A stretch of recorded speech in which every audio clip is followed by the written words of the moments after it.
This is not very responsive. Okay, so I'll start with a definition, right? Because this is a maths conference. I thought I should start with a definition.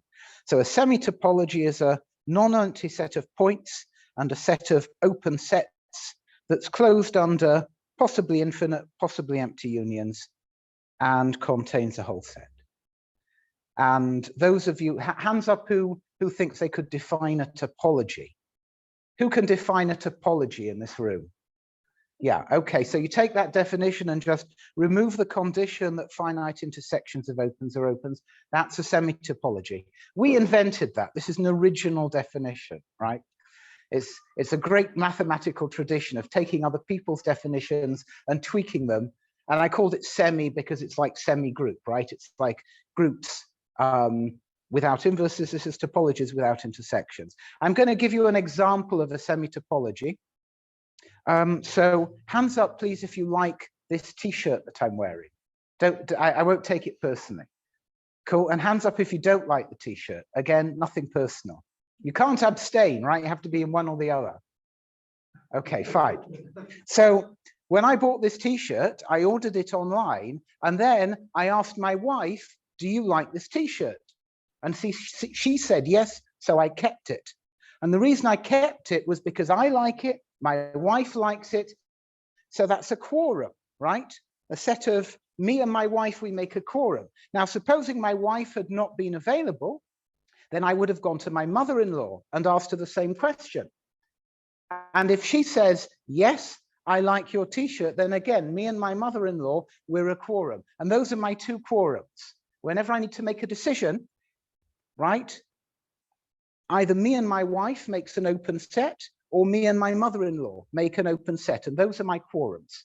When I decide where to send my son to school, I'll ask my wife or my mother-in-law, right? Which means that my wife and my mother-in-law are what's called a blocking set. If both of them don't like the T-shirt or the school, then the T-shirt's going back, right? Because it doesn't matter what I think, I can't form a quorum if they're both against it. Hands up if that makes sense, please. Cool. Okay, so that's the motivation behind semi-topologies. An open set is a quorum. It's sufficient for some action. And we don't have intersections because just because two open sets, the intersection of two quorums need not be a quorum, which translates to saying that I don't buy clothes by myself. I need the say-so of at least my wife and my mother-in-law. Or my mother-in-law, I should say, yes. Okay, so semi-topologies feel like topologies. If you just, look at their theory, you can define a closed set as being the complement of an open set, and you can define continuity as the inverse image of a function of an open set is open, and it just works. I mean, nothing unusual happens, okay? Hands up if you're with me so far, please. Okay, any questions? Can I carry on? Hands up if I can carry on to the next slide. Looking good, okay. Now here's a difference. I mean, it's obvious when I say it, right? That in a topology, if you have a minimal open set, so it's an open set that's contained inside every other open set, then it is also least. It's not just a least set, it is the least set in topologies. And the proof is simple. If I have two candidate minimal open sets, I can take their intersection, which is also an open set in topologies. So we're good, okay? Trivial, undergraduate exercise. In semi-topology, P may have more than one minimal open set. Witness my example of buying the T-shirt. I had a choice. I could choose to form a quorum with my wife or with my mother-in-law, because these are my two quorums. But I myself am not a quorum. I do not trust my own sartorial judgment. Just because I like a T-shirt does not mean that the rest of the world will, right? So there's a difference between semi-topologies and topologies. Now, this is highly relevant to distributed consensus, as my example indicates. I like to walk around. I'll just see if I can, here, I'll walk from one end of the stage to the other. I feel better now. So we interpret the underlying set as participants in a distributed algorithm. And we interpret an open neighborhood as a quorum.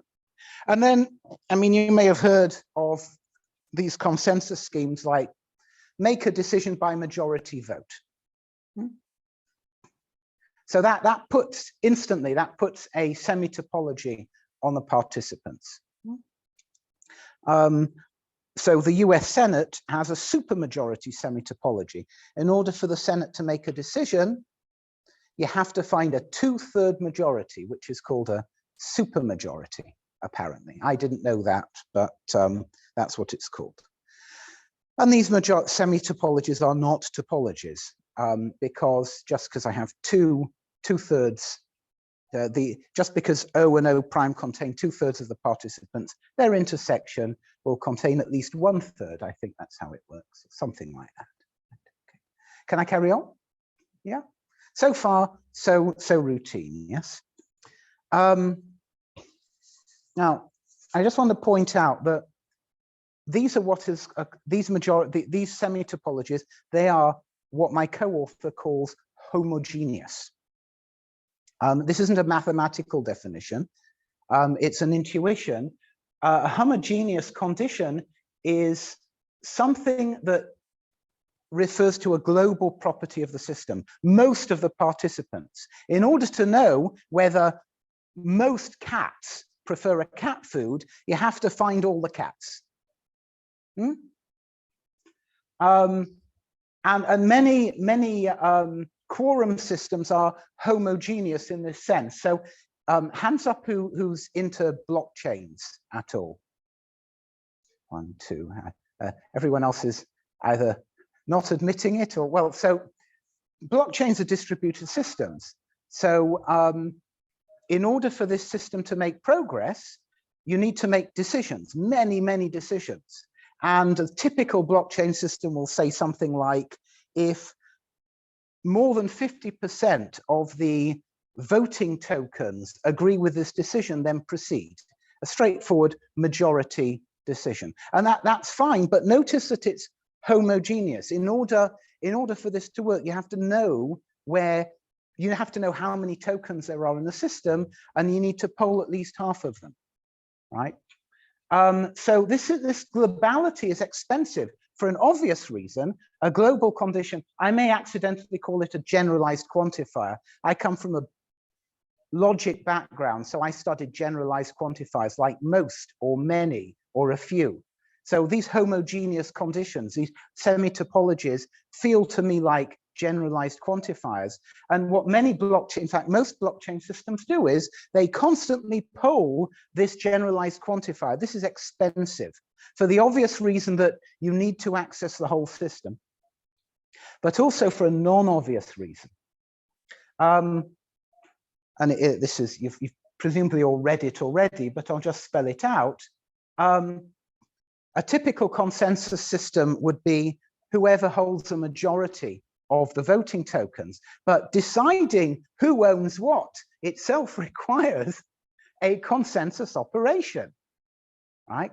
So I don't need a consensus operation to find out my bank balance because there's a centralized authority. I go to my bank, I go online and I just ask them and they tell me, but that's a centralized system. In a distributed system, in order for me to know my voting power, I first need to poll everyone to see what the majority of people think my voting power is before we can decide how much voting power I have to vote.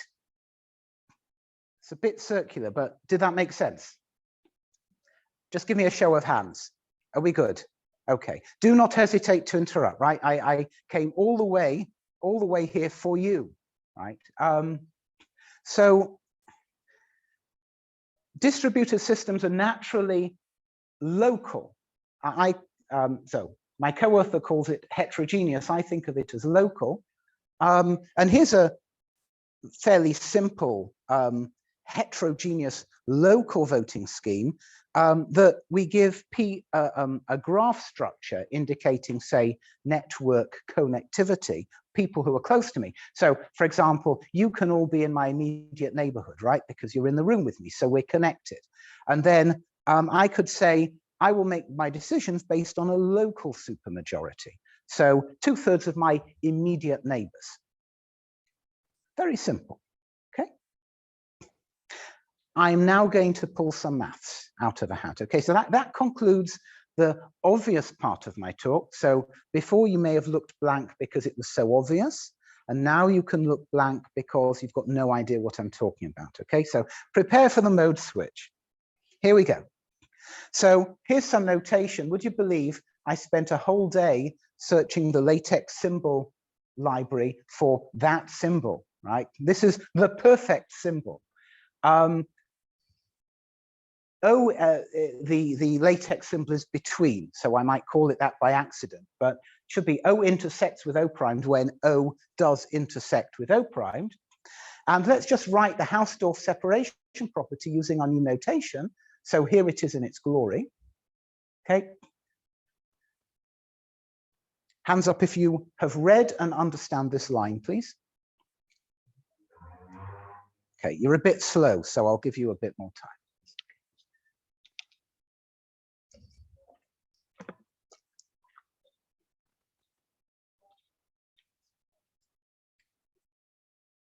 Okay, now you should have got it by now, but for the really slow ones in the audience, let's just bring you up to speed, right? Because it is late in the afternoon. So Hausdorff says that there exists a pair of disjoint open neighborhoods of P and P primed, and that's exactly what this says, right? There's an open neighborhood of P and of P primed, and they do not intersect. Now I'll consider the anti-Hausdorff, which I will call being intertwined. P and P primed are intertwined when every open neighborhood of P intersects with an open neighborhood of P prime. Now think about that. If open is equal to quorum, that means that any decision that P makes has to intersect with a decision that P prime makes. Not because they have the same quorums, but P has to have some quorum to act, and P primed has to have some quorum to interact, and they have an intersection. So whatever the quorum of P believes, the quorum of P primed also has to agree on. So being intertwined expresses that P and P primed, if they use quorums, must always act in consensus. They act together.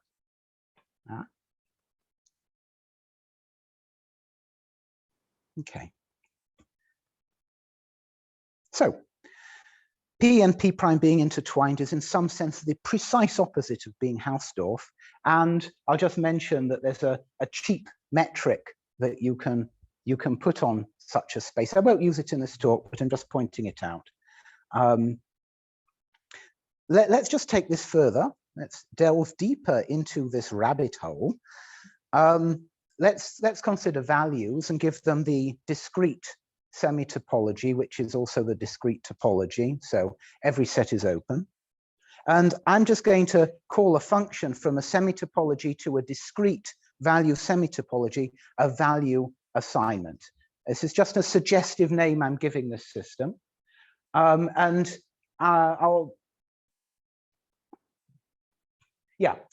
F is continuous if and only if a quorum of points agrees with P on its value, on the value that it chooses for FP. So F is continuous at P when P can find a quorum that agrees with it. So continuity, the slogan, if you understand nothing else, the slogan is continuity equals consensus. Okay, that's it. And then there's this little proof, which I've already implicitly done. If P and P primed are intertwined, then value assignments have to agree for them. And it's just because for any quorum, if P can find a quorum for F of P, and P prime can find a quorum for F of P prime, then the quorums intersect. And because we're mapping to a discrete semi-topology, FP must equal FP primed. Just out of interest, Hands up if you think you understand that. Higher, please. Okay, and hands up if you're lost. Okay, what's not to understand?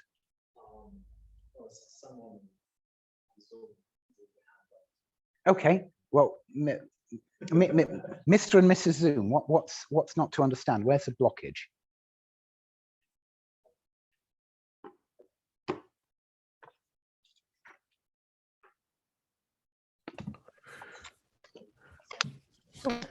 Could you go over again why they have to have something common for saying whichever form?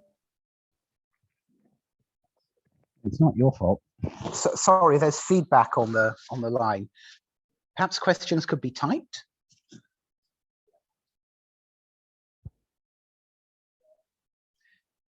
I'm going to carry on, but I want to answer whatever the question is. So once it's come through, please tell me. And it's come through.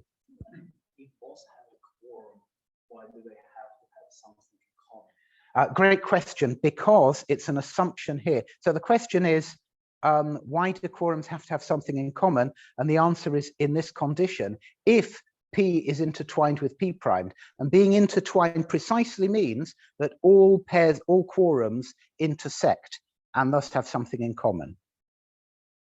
Mr. Zoom, does that answer your question? Please type yes or no in the chat. Perfect. Okay, great. Thank you. I love questions. Are there any more questions? Okay, I will continue, but keep it coming. Okay, and now I'm just going to call the set transitive when blah. Okay, I did warn you this was going to be math, so here you are. So this is really cool, actually. If we have two quorums that intersect with S, then they have to intersect with one another.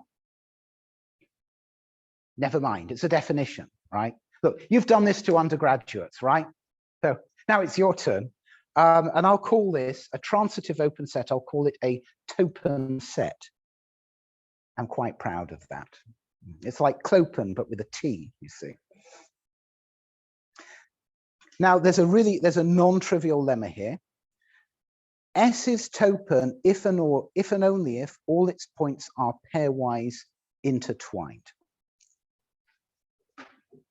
Not obvious. Hands up if you want me to read through the proof. No, one person does. Hands up if you don't want me to read through the proof. Okay, I'm sorry, the no's have it, but I'll put the slides online. It's a good proof. I'm with you. I'm with you, but I have to work with the material I've got, right? And furthermore, if S is a set of pairwise intersecting topens, so we take a bunch of topens, if S intersects with S primed for every S and S primed in Mathcal S, then their union is topen. And there's a proof of that. Now, if you know a little bit of lattice theory, you'll see that a corollary of this is any semi-topology partitions automatically into disjoint maximal topen sets. Okay. The intuition is, take any two topens, either they intersect or they don't. If they do, there's a bigger topen that is their union. And take any increasing chain of topen sets, their union is a topen because they all intersect, it's pairwise intersecting. So you have a system here with countably ascending, with limits, least upper bounds of countably ascending chains, hit it with Zorn's lemma, and you have your maximal topen, and you do that for every topen, et voilà, as we say in Paris, you get a partition. Okay, so just taking a step back. Yes.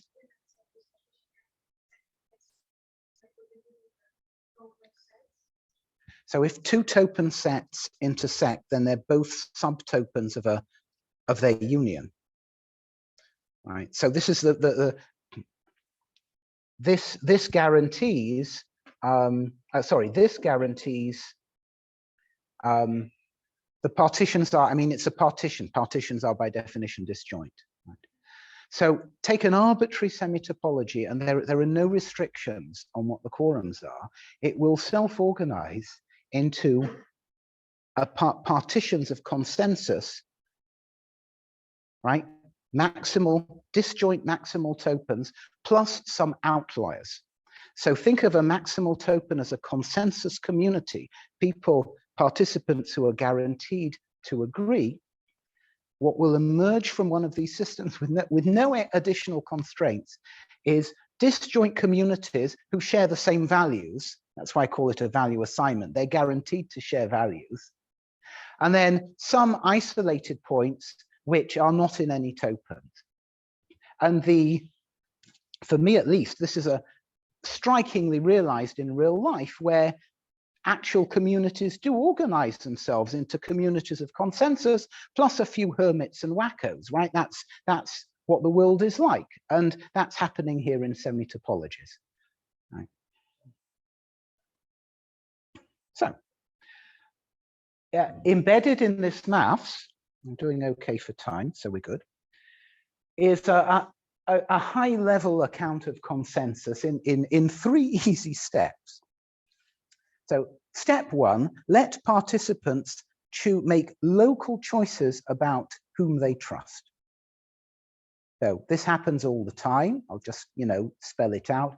We might say, okay, where are we going to go for lunch, right? So we form some kind, we'd probably use a majority quorum, or me with my t-shirt. So I have the people that I trust, you have the people that you trust. So we all choose our quorums.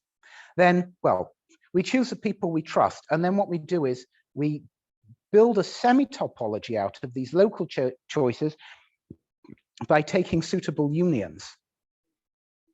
I might trust you, you might trust Paige, and so we can form a quorum together. So I might end up going to lunch with Paige, not because I know her, but because I know you and you know Paige. And if you go, then Paige is going and we're going together. So we all end up in the restaurant in our quorum together. Does that make sense? Yeah.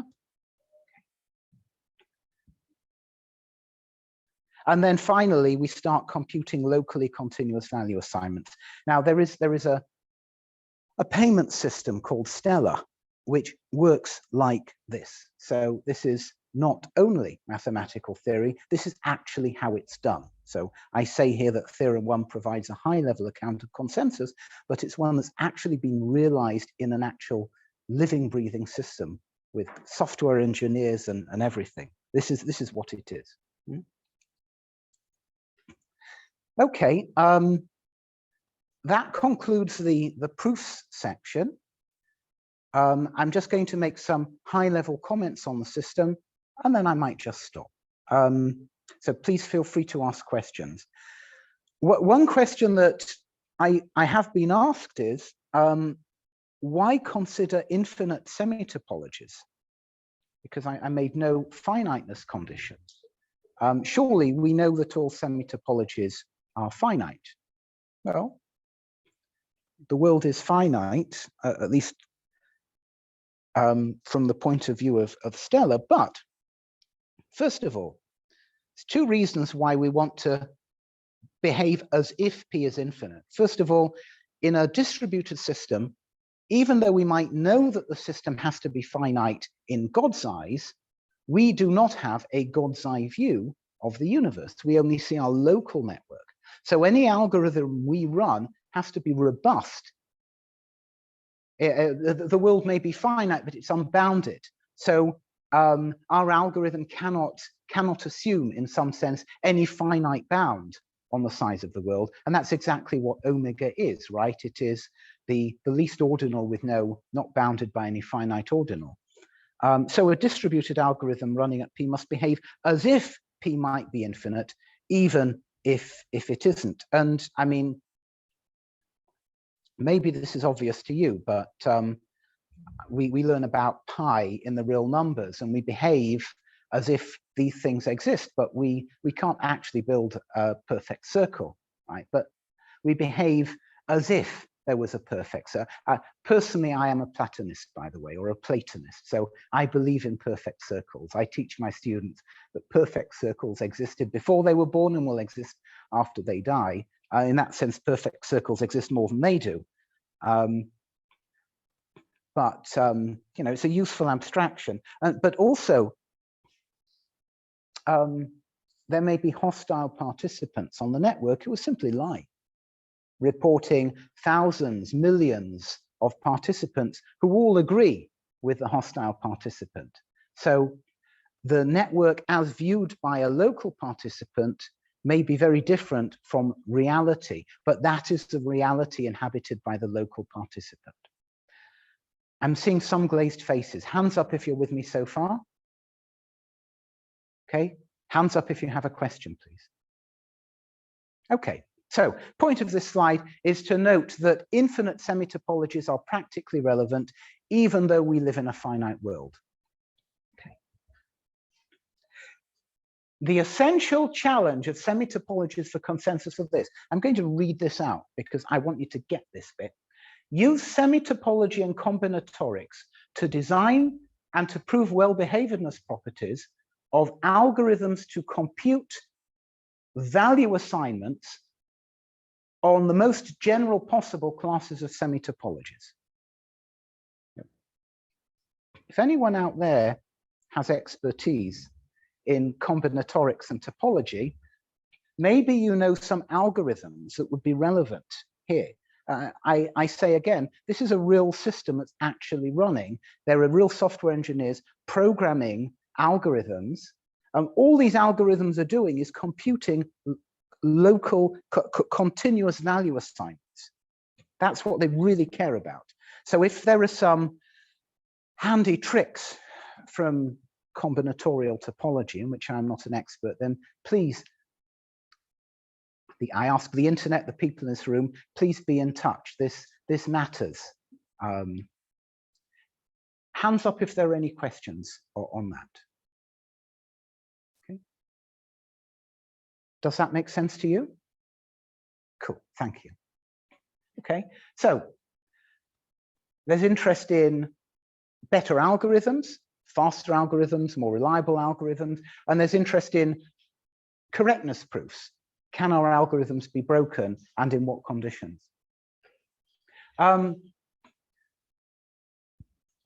Somewhat buried in this paragraph is a more general point. I think this is just me talking with no particular authority here, but my impression is when people say distributed systems, they may mean one of two things. So correct me if I'm wrong here.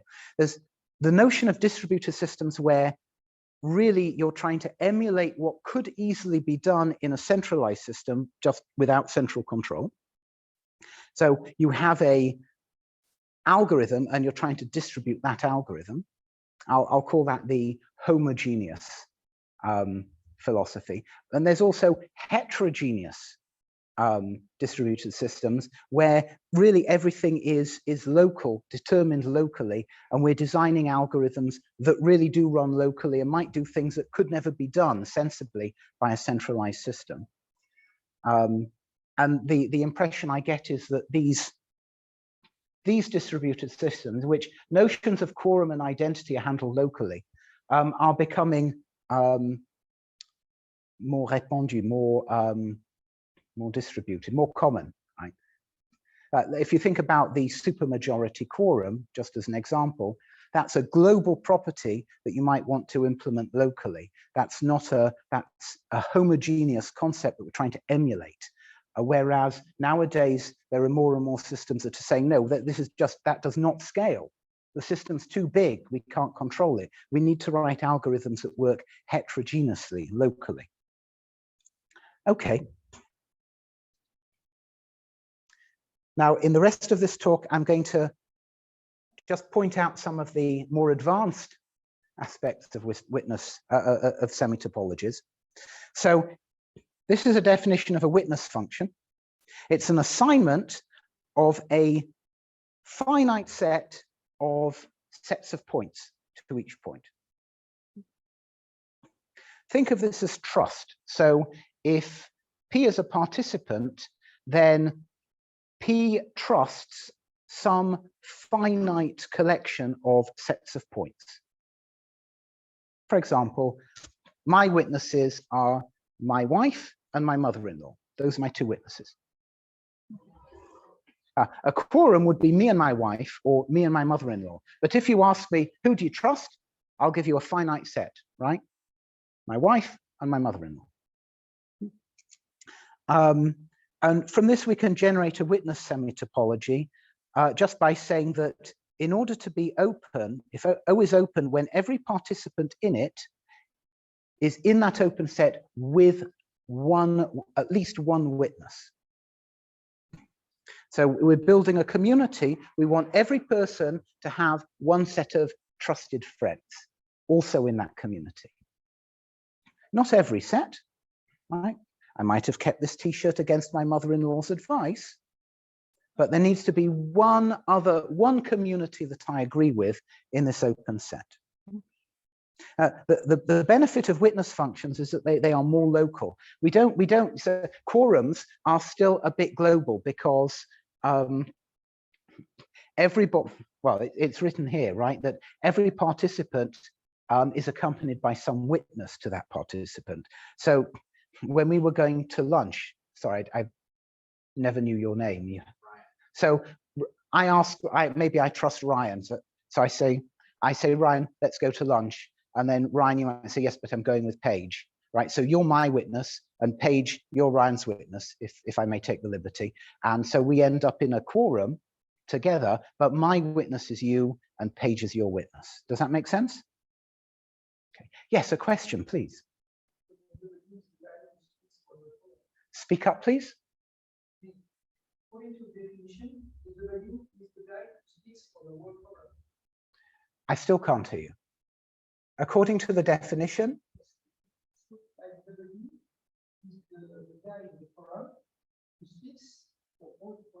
no, not at. So I think what you're saying is there one participant who speaks for the whole quorum? No, not at all. So you have a bunch of people that you trust. Let's try to build a quorum now, okay? So we want to build a quorum that includes the two of us. So I'm going to add a witness to myself, so my wife. And I'm going to take the liberty of assuming that you have a partner. So you can add your partner, and then the four of us will go to lunch together. Now, I've never met your partner, but they witness you, and my wife witnesses me.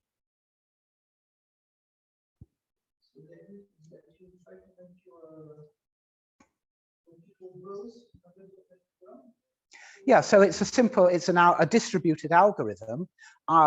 We start off from the two of us. We're going to try to build a quorum that includes the two of us. So the system will ask me, just give me a witness. So I add a witness. And the system will ask you the same question and you add a witness. And then the system will ask those witnesses to provide witnesses and just keep going until we reach a fixed point. It's a very simple algorithm for generating open sets. But the benefit of that is neither of us need to know what our quorums are. We just need to know who we trust. And then quorums can be computed dynamically by the system. Thank you for the question. Have I answered it? Outstanding. Good. Yes, Ryan. Something that confuses, maybe this is getting a little bit too bit in the weeds, but from the perspective of stellar, like a feature of stellar is anonymity, right? No, it's not. Okay, but I don't associate. I might know you, but I might not know your stellar address, right? So how is trust like established? So I will come back to that at the end of the talk because it's not a mathematical question, it's specific to stellar. It's a great question. So ask me at the end. There's another question. So, yes. Have you generalized single witness to a different number of them that is require at least n witnesses to agree for one? The witness semi-topology requires n equals 1. Is there any value with higher values? So just hold, thank you for the question. Just hold on here that a witness, the witness function assigns to each participant a set of sets of witnesses. So this fin here, this finite power set, This is a collection of, if you like, communities, groups that the participant belongs to. And let's pick one of those. That in itself is a set. So I may have been slightly misleading because all of my witness sets were singletons, but they need not be. So I'm perfectly entitled to have as my witness sets basically the entire front row. In fact, I could take as my witness sets rows of this lecture theatre. So you two are now a witness to me, and you three are a witness to me. There are finitely many rows, so we're good. Does that answer Mr. Zoom's or Mrs. Zoom's question? Good. Okay. Thank you very much. Thank you. Fabulous. Okay. Now I'm going to conclude with an open problem. Maybe someone out there can answer it. So let's consider a descending chain of open sets in a witnessed semi-topology. I'm just stating I'm not stating the proof here. So if we have a descending chain of open sets in a witnessed semi-topology, then their intersection is open. This is surprising. In topologies generally, infinite intersections of open sets are not open in general. In witness semi-topologies, they are. And this really matters. This is an important algorithmic property because as a corollary, every participant has a minimal open neighborhood. So there is a well-defined notion of a least quorum around every participant. And this algorithmically, it matters. It means that when we start computing quorums, we know that there is at least one, possibly multiple, minimal quorums out there that our algorithms can be aiming for.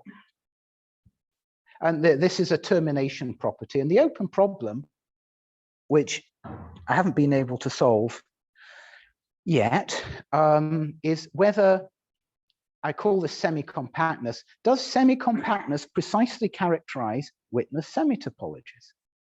Put it another way, is it the case that every semi-topology with this semi-compactness property can be obtained as a witness semi-topology? I've proved the other direction, which is surprising. So if you give me a witness semi-topology, I can prove that it's semi-compact. I don't know, however, if every semi-compact semi-topology comes from a witness function. So that's an open problem. Answers in an email, please. I would love to hear from you. So that's two questions I've asked. Combinatorics, algorithms for computing value assignments on semi-topologies, and this mathematical question, is this it?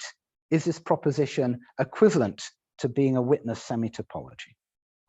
Okay, I'll wrap up and then I'll answer your question and any others. Semi-topology generalizes topology.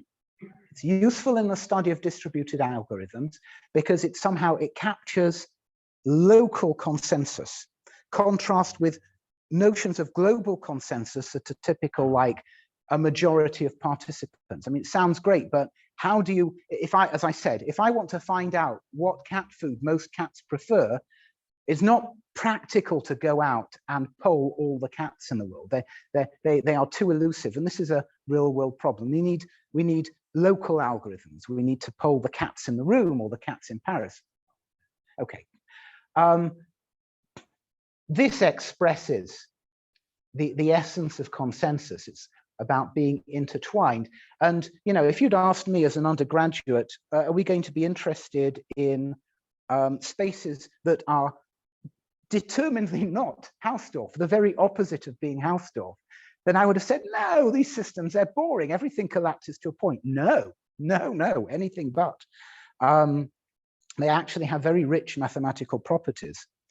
And I make the claim, for the sake of argument, that semi-topologies may become of increasing relevance because of how they abstractly capture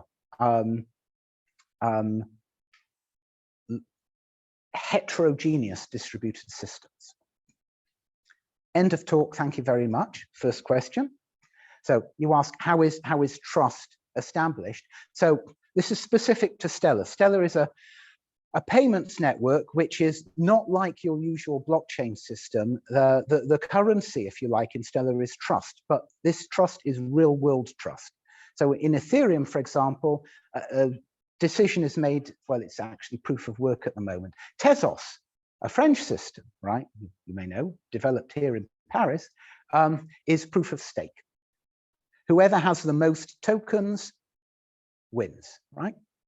In Stellar, the currency is real world trust. So you and I trust one another because we know we've met, and I've decided that you're not a Gammoth, right? You're an upstanding member of the community, so I'm going to put you in my quorum. So people actually do this? People, there's a blockchain system out there where people do business with another because they actually trust each other. Okay, get that? Revolutionary thought, right? They actually trust each other. That's what Stellar captures. Yes. Yes. Say again? If you'd asked me this a year ago, I'd have said yes. You know, it's beautiful that we can get consensus out of this disordered system, and that's fine. You know, if you want to work on Bitcoin or Ethereum or Tezos, but the Stellar network, it's not right or wrong. It's a different design parameters. It's real world identity is known to validators, not necessarily to other. So I'm talking about validators here. That answers your direct question. Validators have to know one another. Just to spell this use case out. So the validators, this is the people who actually, the participants who make decisions, they know one another and they build trust. So we're talking about institutions, banks, regulatory authorities, large companies. That's, by my understanding, what is currently running the Stellar network. It's a very different approach from the rather adversarial environment in Ethereum, for example. Having said that, Stellar is permissionless. Anyone can join the Stellar network, it's just nobody trusts you.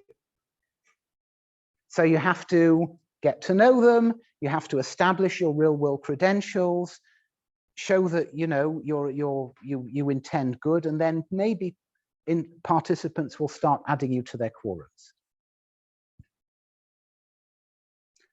Does that answer your question?